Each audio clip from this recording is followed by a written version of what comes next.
So this is Quest 6, our smart safe. It has a few different features, including a web dashboard, temperature monitoring, movement detection, video monitoring, and automatic closing for a very comprehensive safe.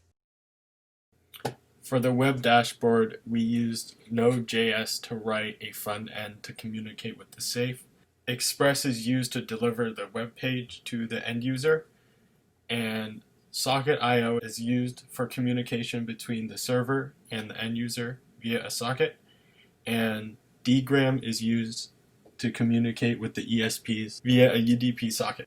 There's also a thermistor in the safe, so we can detect temperature changes and know that the art or any valuables inside the safe will stay at a constant temperature and will not get ruined. For the movement detection, we have an accelerometer that's in the door of the safe.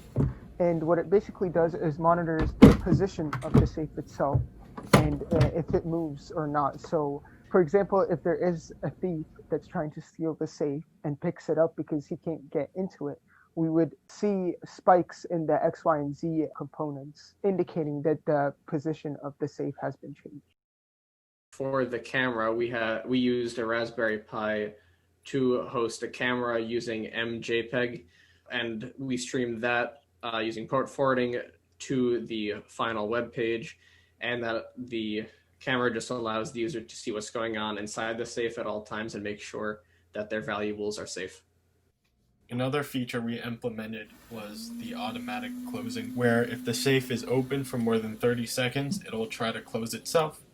To do this, we used a DC motor connected with a string to wind the door shut.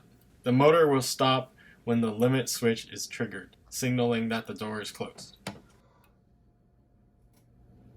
So to access the safe on the website, we implemented a button that sends a message to the Raspberry Pi in order to activate the motor, which turns the two prongs that lock and unlock the safe.